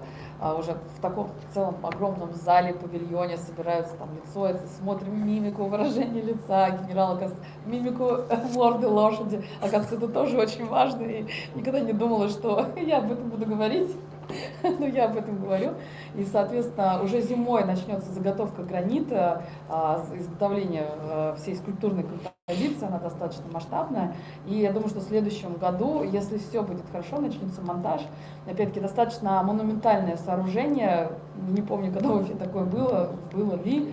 Поэтому я надеюсь, что к следующей осени уже объект появится, и наконец мы поймем, что же это такое, и как это будет работать. Хорошо, будем надеяться. Да, спасибо. Коллеги, есть вопросы? Есть. Ольга Корзин. Последний. Вопрос по пешеходной улице в центре Уфы. Появится она когда-нибудь или нет? Я очень люблю этот вопрос. И чаще, когда есть возможность, я спрашиваю людей, потому что даже водители иногда спрашивают такси, я пользуюсь общественным транспортом, такси, даже водители спрашивают, когда же будет Арбат в Уфе, да? И если посмотреть истоки этого вопроса, чаще всего у людей запрос на столичность, потому что до сих пор ассоциация Арбат — это столица, это вот возможность этих магазинов, художников, какой-то вот столичного образа жизни, да, хотя москвичи на Арбате редко бывают, да, да. Если смотреть еще глубже, то есть запрос на безопасную пешеходную среду, где можно, там, не знаю, руку ребенка отпустить и не дергаться каждый раз, что он сейчас выбежит на дорогу или откуда-то по переулкам выйдет машина, да, неожиданно. Ну, соответственно, нужно понимать, в чем истинная, как бы, да, запрос на столичность, запрос на безопасную пешеходную среду, он может быть реализован не перекрытием улицы, организацией там Арбата, да, а совершенно другими решениями планировочными, да. Потому что с точки зрения пешеходных улиц, вообще это классная, конечно, практика перекрытия в центрах городов, да, когда можно выходить везде, но с точки зрения экономики городской не всегда хорошо работающей. Да. В Москве Арбат хорошо работал, когда, скажем так, 90-е, да, это вот появилась коммерция, появились первые магазины, рестораны, очень классно это работало, но города другие, которые пытались повторить подобные, там, Челябинск, Екатеринбург, например, да, эти Арбаты, я везде была, достаточно унылое место, скорее транзитная зона такая, может быть, место не очень хорошо выбиралось, да, но лишенное возможности добраться до него хорошо, не всегда так хорошо работало. Нельзя взять вот эту модель, перенести, и она получится. Скорее нужно думать, что стоит в истоках этого запроса и его реализовать. Но есть у нас понимание, что стоит? Руслан, микрофон. есть ли у нас понимание, что у нас у истоков, и как мы это реализуем? То есть Октябрьская революция еще не факт? Октябрьская революция, да, вот этот, если пойти к истокам, как раз Октябрьская революция, она была выбрана для того, чтобы что-то подобное создать. При этом нужно понимать, что улица Октябрьской революции, мы все это понимаем прекрасно, это важная транспортная связь, и просто взять оттуда выкинуть машину, ты просто получишь коллапс и тоже негодование уже тех же самых жителей. Мы, например, на работу ездим по Октябрьской революции каждый день, и с нее же уезжаем, потому что это единственное, что нас связывает сейчас. И как будут выезжать, извините, местные жители там? Совершенно верно, да. Но что стоит, например, задуматься, наверное, да, что с другой стороны Октябрьская революция единственная оставшаяся ансамблевая вот эта застройка историческая, даже не объекты культурного наследия, не являющиеся им, они являются средовыми объектами, которые передают дух вот этой исторической Уфы, которую мы все очень любим, которая для нас, для местных жителей очень ценна. И, может быть, это не объекты уровня там ЮНЕСКО, там, да, либо федерального значения, но для нас, для жителей, это настолько родное, настолько важно и ценно, тоже нужно понимать. Ну и, соответственно, как соблюсти баланс и транспортную функцию оставить, и сделать ее пешеходно раскрыть более, это очень сложная планировочная задача. В итоге мы пошли на такой компромисс, что сужение полос, снижение скорости. За счет сужения полос высвобождаются у нас эти ценнейшие метры для того, чтобы организовать велодорожку с одной стороны в двух направлениях, расширить тротуары, что еще очень важно, культурный слой, так называемый культурный слой, вот за счет ремонта дороги нарос там в некоторых местах до 1,5 метров. То есть фасады домов скрыты под асфальтом на 1,5 метра. Соответственно, проект уже разработан, сейчас в госэкспертизе находится, предполагается очищение от культурного слоя, снижение к изначальным отметкам, организация ливневки, стоков всех, которые, что позволит открыть нам фасады и нам, жителям, их увидеть в конце концов, да, и как-то подойти поближе, возможность. Ну и, соответственно, организация пешеходных связей. И здесь, как мы выкрутились, интересно, потому что спасибо большое нашим предшественникам, на самом деле, что-то им все-таки удалось сделать, и с Павлом Рыриковичем мы недавно разговаривали, с Качкаевым, как шла застройка этой улицы, когда первые проекты возникали, все-таки эти дома не снесли, а застройка ушла на второй фронт, и сохранились там дворики, эти прекрасные дворики, и, соответственно, интегрировав объекты культурного наследия в единую пешеходную среду и по тротуарам для транзитных маршрутов, и интегрировав дворики для прогулочных маршрутов, мы надеемся, что можно создать будет такую пешеходно-френдли среду для того, чтобы можно и привлечь бизнес в эти места, и появятся там и магазинчики, и ресторанчики, шоурумы какие-то интересные, вот то, что как раз мы ценим в пешеходных улицах, но и при этом получится создать пешеходную безопасную среду, где можно будет прогуливаться, наслаждаться исторической этим местом и жизнью такой городской. Я просто добавлю, что, во-первых, это никакой не ноу-хау, да, в Москве в центре практически, ту же Покровку возьмите. Вот я когда приехал в Москву, в Покровке тротуары были, метр в ширину максимум. Там невозможно было зимой особенно, а я пешком ходил 2 километра на работу каждый день в одну сторону. Там невозможно было ходить, реально, вот тут человекопоток бешеный был, да. Сейчас там тротуары минимум по 3 метра из гранита, но количество полос автомобильных, да, уменьшили, но ничего не случилось страшного. Платная парковка надо сделать, акцент, да, платная парковка. Да, почему? Потому что ввели платную парковку, и многие уже на работу ездят там, они, перехватывающие парковки, он скидывает машину, допустим, там у метро, и дальше он передвигается в центр города, уже едет на общественном транспорте. Тем самым и центр разгружается. Поэтому это сработает однозначно, никакого коллапса не будет. И опять-таки многие пересядут, уже поймут, что легче на общественном транспорте. Конечно, с общественным транспортом тоже надо наводить, тогда идеально порядок. Это все в комплексе все надо решать. Да. Решать надо все в комплексе. Влад, расскажу. Дмитрий Александрович занимался проектом про Бирск. Бирск мы сегодня много говорили про Бирск. Лисан делал у нас проекты по Южному и вообще про Уфу очень может много рассказать, чтобы вам направить вашу дискуссию. Но еще самое интересное, Зилаир у нас. Отпустите нас, пожалуйста. Секундочку, буквально несколько ремарок хотелось сделать по поводу того, что желательно поддерживать. У меня желательно и эффективно поддерживать лучшие практики. Вот, например, поток сквер Дубки до реконструкции составлял 1800 человек в день. Есть данные, такие объективные, которые дают очень серьезные источники. А после реконструкции, причем 1800 человек, они просто проходили мимо, там, проходя там, от дома до остановки и обратно. Средняя продолжительность нахождения в этом пространстве было 5-10 минут. После реконструкции, когда построили фонтан, когда все это зацвело, заблагоухало, поток вырос в 2 раза сегодня. И люди, которые там находятся, во-первых, продолжительность нахождения средняя увеличилась до 40 минут. Во-вторых, поток, он не только с местных прилегающих домов, но еще и из соседних районов. Люди приезжают, то есть это внешний трасс. То есть практика создания благоустройства общественных пространств реально работает на благо города. Это так. Другое дело, что вот как поднятый вопрос содержания, их тоже нужно решать, а решать их можно другого способа, кроме как вовлечения людей в создание пространства, в инициацию мероприятий, в работу. Я, если честно, не вижу, правильно, да, как-то сложно это представить. Поэтому мне кажется, что вот следующий этап, когда мы будем говорить об успехах Уфы и Башкирии в организации общественных пространств, дай Бог, чтобы мы поговорили о том, что в Уфе, я мечтаю пока, это, пожалуйста, ни в коем случае не программное заявление, мы только в работе, я только точно считаю, что в Уфе вот эта практика общения с жителями, вовлечения их, она начала работать, и реальный пример. Если они сейчас уже есть, но примеры, когда жители прямо участвуют в управлении, пока нет системного управления, дай бог будут, может, какие-то общественные советы появятся, парков.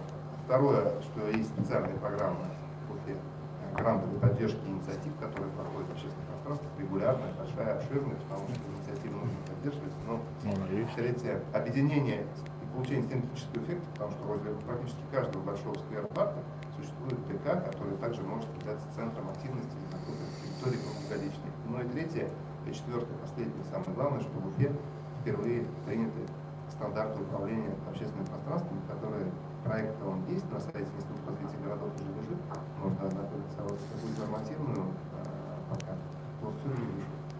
Дай бог, чтобы это было так. Общими усилиями заходите на сайт администрации города, переходите по ссылке, дать комментарий к генплану, оставляйте свои замечания. Это очень важно. Да, и до встречи завтра в прямом эфире, который я модерирую, спикером Ольгой Сараповой, будем разговаривать о... Ты еще рекламу эту сделаешь. Давай мы других спикеров дадим, потому что я чувствую, не стыдно, что мы забрали время у всех. Отключите ваш микрофон, а теперь, пожалуйста. подожди, пусть садятся Дмитрий Александрович и... А? Ну туда камеры все. Да, спасибо, Валерий Валентинович. Все время обращал на этом интервью внимание на то, что идет работа с жителями, и в конце даже подытожил то, что есть стандарт управления общественным пространством, который разработал наш институт. Спасибо. Так.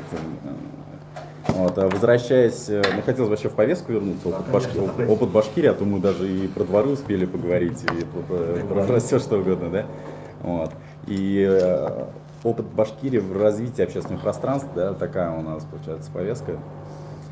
И развитие, да, это же как бы глагол, развитие, про действие. И вообще вот ответ опыта Башкирии, опыт он башкирский уникальный, и это действительно подчеркивают даже федеральные эксперты, да, попытаюсь сейчас расшифровать, в чем именно.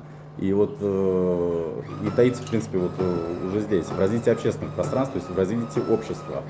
Да, и опыт Башкирии в первую очередь уникален тем, то, что, ну, что скрывать, мы нашли в себе как бы смелость, чтобы начать такой достаточно широкий диалог с обществом, широкий диалог с жителями и широкий диалог с городскими сообществами. Вот. И нашли, значит, такой запрос, то, что городские сообщества в городах, в малых городах существуют и хотят действительно принимать участие в реализации городских проектов, в реализации проектов общественных пространств. Да? И вот эта вот связь Института развития городов, администрации муниципальных районов и городов, и связь городских сообществ действительно случилась, и это большой такой подспорье для нас, да, для института, как и при разработке проектов, как и при даже реализации проектов, и потом после реализации в наполнении объектов жизнью, да, смыслом и жизнью. Вот. И опыт Башкирии в первую очередь уникален тем, что мы это развиваем, и у нас это получается, Валерий Валентинович, поэтому и обращает внимание, он эксперт в этом. Вот первое. Второе, да, в чем уникален опыт Башкирии, и опять же, что подтверждается федеральными экспертами, то, что мы, когда начинали в 2019 году, начали свою работу с разработки концепции общественных пространств, с разработки стратегии развития общественных пространств. И у каждого города, малого города, да и крупного, в Башкирии появились такие концептуальные документы, в котором мы вместе с администрациями муниципальных районов, вместе с жителями, вместе с экспертами, урбанистами до 2004 года распланировали, какие общественные пространства будут развиваться, какие общественные пространства будут благоустраиваться, и в зависимости от их площадей они могли быть поделены на один этап, то есть на один год, на два этапа. Вот. И Максимально сколько этапов у нас? Максимально 4 этапа. Допустим, да, если мы в 2019 году мы делали стратегию с 20 по 24 год, то есть за 4 года в каждом городе, то есть максимально ежегодно появлялось бы одно общественное пространство, поэтому... Концепции местной власти следуют, да, разработаны стратегии. Есть какие-то? Да. Вот же даже когда Радмир выступал, он про это и сказал быстро и скользко, что вот вместе с институтом, значит, проделана была работа. Много городов, в других городах тоже самое? Да, конечно. То есть там не было никакого принуждения, то есть не было, что называется, там спущено сверху. Уникальность опыта в том, что работа была такая созидательная, и была работа проделана со всеми участниками процесса, говорю, уже там была и администрация, там были и эксперты, и жители.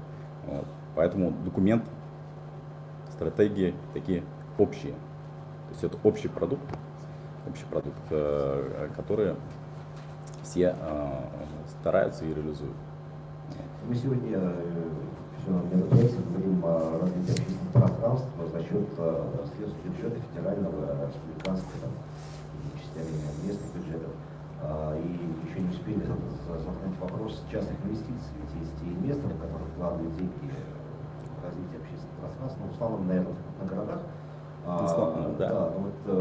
Есть ли у вашего института опыт работы с частными инвесторами? Да, конечно, есть. Вот конкурс, про который говорим, да, федеральный конкурс Министерства строительства, проекта благоустройства, так там целый раздел, один из разделов посвящен экономике территории. И один из параграфов этого раздела посвящен именно работе с бизнесом, с местным бизнесом.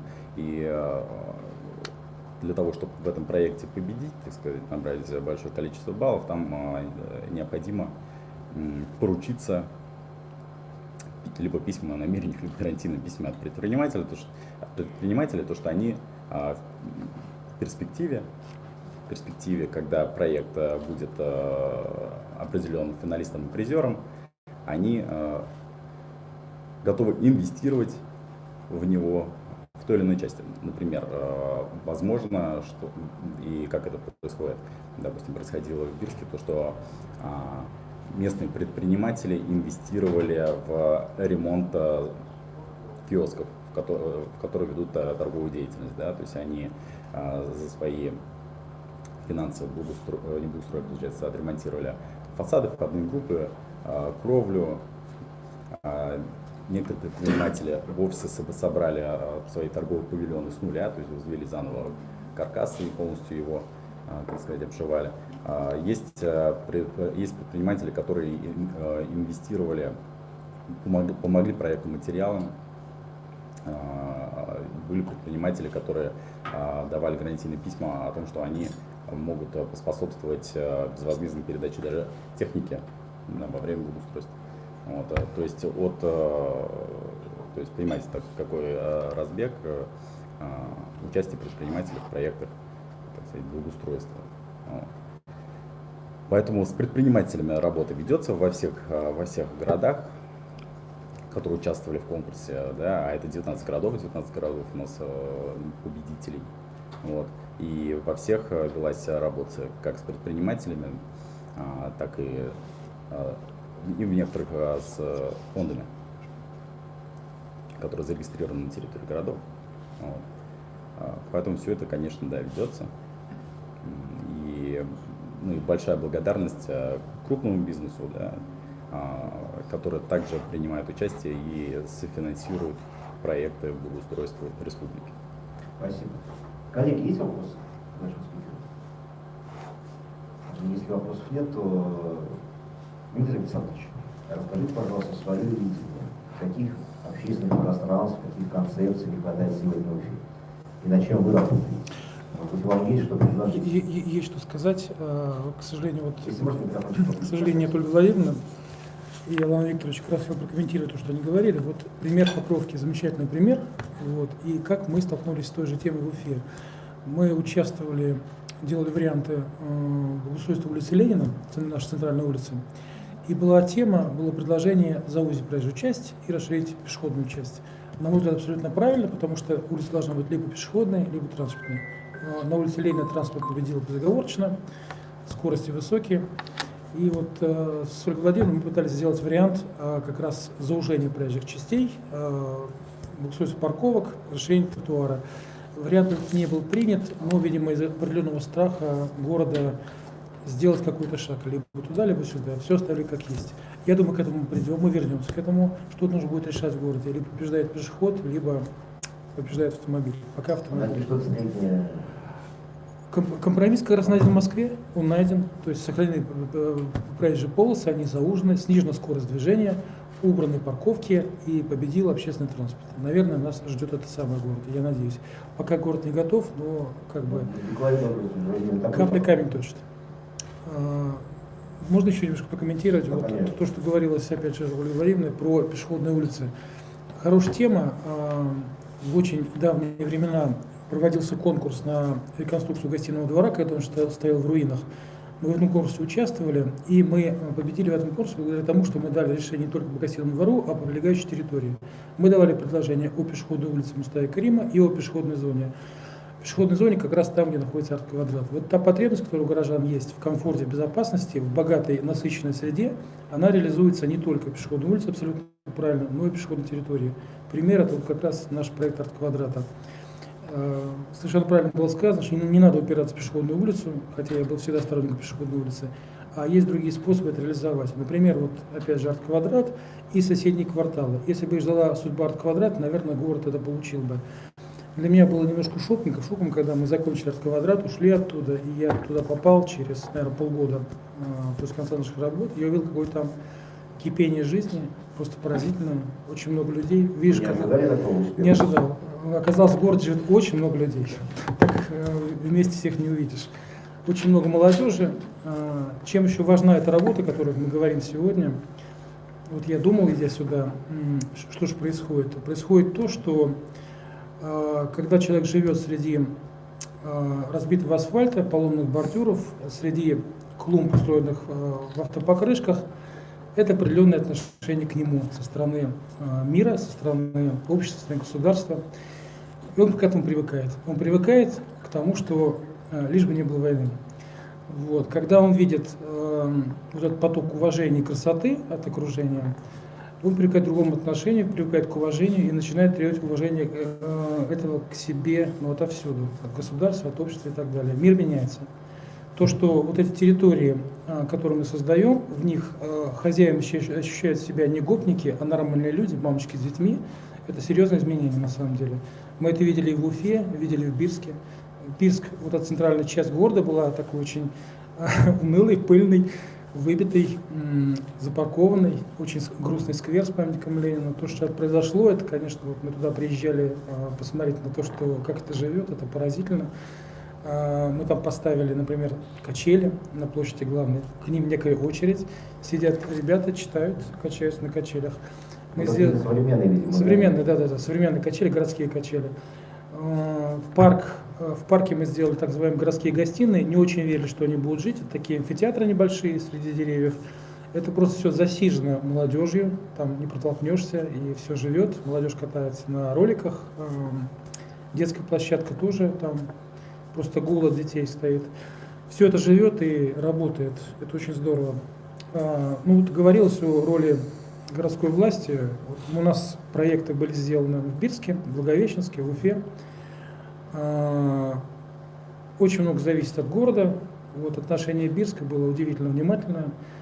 Когда глава города понял, что есть риск все не успеть и сорвать, он стал появляться каждое утро в 8 утра со всеми службами, раздавать поручения. Мы это видели, как все это работает. Вот. Были другие примеры в других городах, не буду говорить каких. И вот речь шла о ситуации с киосками, вы рассказали про киоски в Бирске, вы рассказали. Там ситуация тоже была очень интересная, от полной враждебности и неприятия. Что такое? Мы здесь сидим, торгуем своими трусами, нас заставляют что-то делать. Да, местные предприниматели. И какая была работа аккуратно проведена институтом и администрацией местной, и даже приезжал представитель центра из Уфы. И как постепенно, аккуратно отношения сменились. Хотя там были ужасающие истерики, были письма, разберитесь с этими архитекторами, там, кто это такие, что это такие, какие у них интересы материальные здесь есть. И как все постепенно изменилось, и какая была работа, была сделана ювелирная просто с людьми. Вот. Да, там в Бирске еще была такая примечательная ситуация с фасадами, да? Помните, как, Да. То есть, поскольку это центральная площадь Бирская, да, была в работе и была благоустроена, там было большое количество фасадов, объектов культурного наследия, которые тоже требовали ремонта, но на которых не было финансирования, и у них были собственники. И мы прорабатывали собственниками, собственно, ремонт фасада за их счет, поскольку это их здание. И в первое время встретили сопротивление, то что нет, мы не планировали, а у нас нет денег, и вообще откуда вы взялись, чего хотите. Вот. И в конце концов все началось с первого собственника, который решился на то, чтобы отремонтировать фасад. Отремонтировал, и потом как таким вот хороший пример заразительный, остальные по очереди тоже начали ремонтировать свои фасады, и в итоге вокруг площади Бирска все фасады сейчас у нас обновлены. Такой классный кейс. Что касается Стерлитамака и Салавата, наших промышленных городов, там что-то вообще разрабатывается, планируется? Да, конечно. Стерлитамак, Салават — это достаточно такие крупные города, достаточно автономные, особенно Стерлитамак. В Стерлитамаке сейчас ведется благоустройство набережных реки Стерля. И также Стерлитамак является тоже победителем конкурса в номинации «Исторические поселения». И с апреля следующего года, да, с начала строительного сезона, Стерлитамак начинает работу по благоустройству конкурсной территории. Да, это историческая центральная улица с выходом тоже на набережную. Вот. И что касается Салавата, то там очень большой проект по программе формирования комфортной городской среды, тоже набережная реки Белой, который разделен на два этапа и реализует, и сейчас уже почти реализован. Реализовался в 2 года, 2020-2021. Это основная набережная этого города, которую жители любят и которую жители просили благоустроить. Поэтому на следующее лето обязательно съездите, посмотрите, как получилось. Набережная очень комплексный проект, масштабный, тоже с велодорожкой, которая связывает набережную с жилым районом. Да, с большим крупным амфитеатром, с павильоном теплого контура, где будет размещен кафетерий, где есть место для того, чтобы организовывать небольшие локальные события для городских сообществ, да, с большой пляжной зоной, с большим количеством малых архитектурных форм, с иллюминацией, с очень такой разнообразной функциональным зонированием. То есть каждый человек любого возраста, житель любого возраста найдет себе там какой-то уголок, найдет себе себя там чем занять, да? Там очень большая спортивная зона воркаута, там есть волейбольные площадки, там есть баскетбольное кольцо. Вот. Очень комплексный получился проект. Набережная называется «Добро пожаловать», поэтому на следующий год добро пожаловать, ознакомиться действительно с большой такой набережной в городе Салават. Я думаю, что съездим, посмотрим. Да, летом обязательно. Дмитрий Александрович, вот программу мы начали уже говорить про Рощинскую набережную, да, точнее, про гидротехническое сооружение.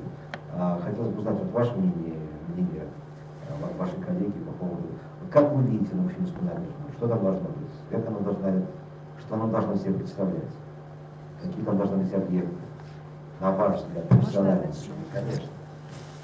Мы просто были авторами инициативной концепции по благоустройству набережной в 2019 или 2018 году, не помню. Или еще с городским контекстом. Мы вот этот план Геста, который был заложен в 19 веке, ортогональная сетка центра, которая никак не прочитывается на южном склоне уже и на набережной, мы выпустили такими маячками, то есть каждая улица, которая перпендикулярно выходит к южному склону, надеюсь, да, понимаете, о чем мы говорим, мы их на набережной акцентировали высотными акцентами, небольшими маячками, мы их назвали таким образом. Это плюс ко всему были инфраструктурные объекты, которые бы давали возможность тем, кто прогуливается по набережной, получить какой-то минимальный набор удобств. Это и там какой-то санузел, и перекусить, и что-то там в этом роде. Кроме того, вот эта работа с городским контекстом на этом не останавливалась. Каждая улица, вот, например, Ленина, осмысливалась нами как, например, улица искусства, и вот этот маячок получал какое-то такое определенное функциональное и идеологическое назначение, и вся зона на набережной рассматривалась в контексте этой улицы, которая туда выходит. Вот. И кроме того, вот эти маячки, кроме вот как бы такой концептуальной, контекстуальной привязки, кроме инфраструктуры, они еще и давали возможность создать на набережной некоторый такой силуэт, яркий и запоминающийся. Помимо этого, еще так получилось, что вот как бы назначение улиц, как они нами были определены в проекте, оно совпадало с некоторым уже сложившимся на набережном контексте. Там, например, такая спортивная зона в районе, как называется, вот. Ну, естественно, что мы поработали и с запросом жителей на тот момент, и разработали и беговую, и велосипедную инфраструктуру, и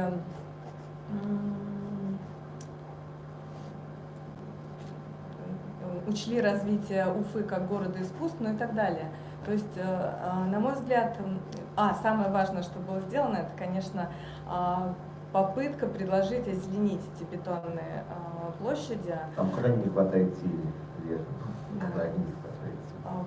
В проект включал создание таких холмов, мы советовались и с гидрологами, и с дендрологами и так далее. Естественно, на этапе концепции это не было в достаточной степени проработано, но, по крайней мере, попытка внедрить это в инфраструктуру, это была сделана. Ну и плюс ко всему, после того, как сделана была общая концепция, была предложена идея о развитии набережной средствами тактического урбанизма. То есть вот эти же самые маячки можно было бы постепенно интегрировать в набережную и не тратить сразу какое-то колоссальное количество средств, а посмотреть, как работает, например, этот инфраструктурный объект и смотреть, как развивать ее дальше. Вот. Ну и плюс ко всему, опять же, такой плюс для пешеходного развития набережной был в том, что от каждого этого инфраструктурного объекта до другого было 500 метров, а это как раз тот участок, который человек способен пройти, не получая какого-то дискомфорта от одной инфраструктурной точки до другой. Ну и, естественно, мы предложили заужение проезжей части в створе набережной. Мы оставили 2 полосы, и 2 полосы отводились для парковки автомобилей. Нет ли там смысла пустить, допустим, общественный транспорт на набережную? Я думаю, что обязательно есть, потому что сейчас на набережной только 2 входные точки. Это вот со стороны Конгресс-холла и со стороны Монумента. Это крайне мало для того, чтобы набережная полноценно развивалась, существовала и жила. Кроме того, в проекте также нашим... Например, коммунистическая 1962, 19 год и 1667, 17 год в день. Я говорю дневные цифры.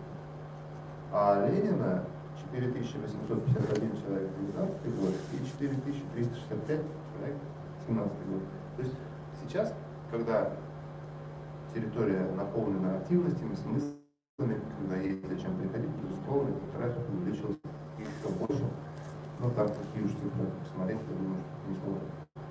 Поэтому хорошее благоустройство, хорошее грамотное проектирование совместно с жителями, совместно с теми операторами, которые собираются и могут что-то делать в маленьких центрах, маячках. Я не знаю, что такое маячки, но пока для меня это был просто процент. И если будет условно одобрение, что там что-то заживет, жизнь заживет, да, эта история будет работать, и это очень здорово развивает город.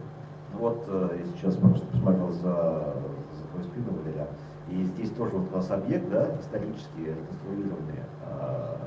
Каковы шансы, что вот этот маячок будет притягивать трафик сюда, потому что здесь трафика особого такого тоже нет, пешеходного имеется в виду. Росинский работает прекрасно, и Краун Плаза отлично работает. Здесь серьезно увеличился по сравнению с 20-летней давностью трафик. Я это как человек, который здесь гулял 20 лет назад или ежедневно проходил по работе, и который часто бывает здесь сейчас, потому что это тоже территория. Умозрительно, могу цифры, наверное, спрашивать сказать, но я точно знаю, что благодаря именно точкам активности трафик увеличился. Да, пешеходная зона, я не думаю, что сильно изменилась здесь, и поэтому, скорее всего, тут, пеший трафик, транзитный трафик остался таким же. А событийный, конечно, увеличился за счет правопорядка. Не могу не спросить, есть ли какие-то движения вокруг сквера на Кирова, Ленина? Не сомневался, Булат, пока все на том же уровне, но, безусловно, как только у нас решится документальный вопрос, мы первым делом, вы знаете, мы будем использовать технологию общения с жителями, вовлечения и, соответственно, на начальном этапе подготовки заданий на проектирование. Вот как документы, так мы сразу к этому процессу обсуждения будущего проекта приступим. То есть вот то, как положено делать любой проект, мне кажется. Встретился, пообщался с людьми о том, что же надо делать, вот о том, о чем говорила Ольга, о чем говорил. А у нас тот подход открытого, правильного, соучаствующего в проекте. Коллеги, есть вопросы к нашим спикерам? Господа спикеры, наши гости, есть ли у вас что-то, о чем вы хотели сказать, но о чем я или мои коллеги вас не спросили? Да, я могу просто про еще один опыт рассказать, на мой взгляд, достаточно положительный, как раз про соучаствующее проектирование. Можно микрофончик побольше? Так слышно? Да, так лучше. Я помимо того, что руководитель архитектурного бюро КБ-11, еще являюсь организатором фестиваля «Следы», ландшафтного фестиваля, архитектурного фестиваля «Следы», вот, который периодически проходит в разных местах Башкортостана. И в 2019 году мы провели фестиваль в селе Зилаир, Зилаирского района. И инициатором этого места стал Павел Мазин, потому что он Ваш коллега-архитектор. Наш коллега-архитектор, да. Потому что он вместе с охраной человек, памятника. который реконструировал маленький замечательный особнячок пекарня на Красино. Здесь сейчас находится замечательная пункт Назур Рахмат. Это не на правах рекламы, мне можно, я спикер, и я вот там. С удовольствием рассказываю о этих замечательных, уникальных людях. Прошу прощения. Да, у Павла. такое особое отношение к старине. И вот он увидел завод в Зилаире 1748 года постройки и очень как бы оценил его потенциал высоко. Но тем более он находится на берегу водохранилища в красивой зилаирской природе. Вот, и обратился к нам с просьбой провести там фестиваль. Вот мы с удовольствием после некоторых метаний, но все-таки далеко от Уфы, и нас это смущало, согласились. И в 2019 году фестиваль провели, было построено 6, по-моему, ландшафтных объектов, но создался такой определенный ландшафтный парк. Вот Дмитрий Александрович приезжал на закрытие фестиваля, и в том числе в числе гостей была и Ольга Владимировна, и Александр Геннадьевич Сидякин. И, в общем,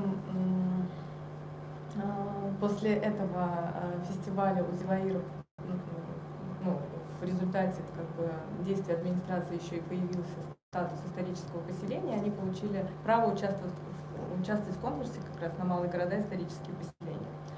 Вот. И мы тоже делали как раз заявку совместно с Институтом развития городов под их кураторством на этот конкурс. Конкурс мы выиграли, и опять же, на вот этой волне каких-то позитивных изменений начали жители и администрация активировать проект реконструкции церкви, который был отложен в сторону многие годы. Вот. И сейчас в Зилаире и реконструируют улицу по гранту, и уже подходит там, к завершению реконструкции церкви, тоже 18 века постройки.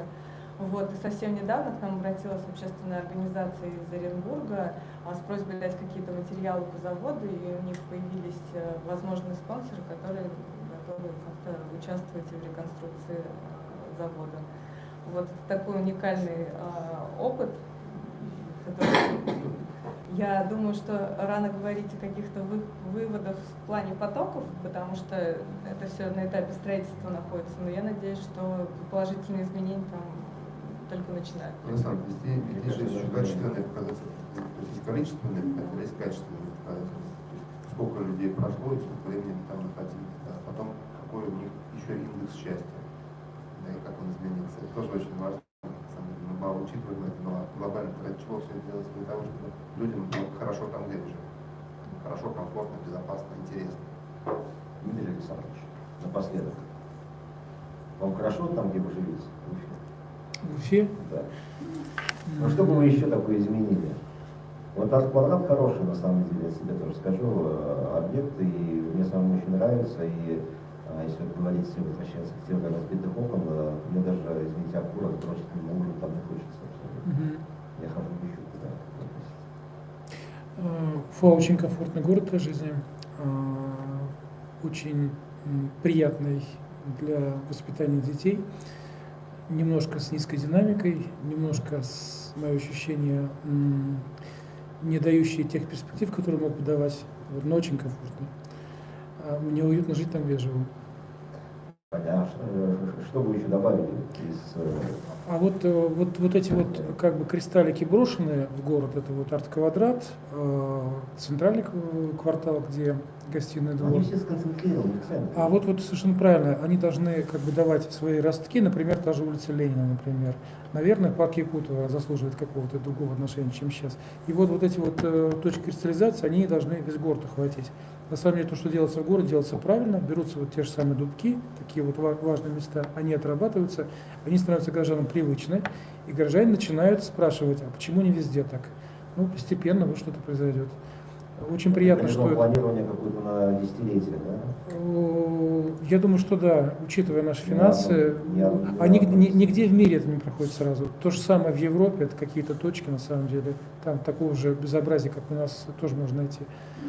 Вот. Так что все происходит правильно, наверное. Вообще для меня чудо, что это происходит, потому что это так не похоже на то, что обычно происходит в России. Вот эта вот вся общероссийская вообще ситуация с благоустройством очень, очень позитивная. Ну, слава богу. Спасибо большое. На этой ноте будем завершать наше сегодняшнее мероприятие. Спасибо спикерам, которые пришли и остались. Да, ты едешь на машине, когда проезжаешь в Восточную Германию, Большую Германию, приезжаешь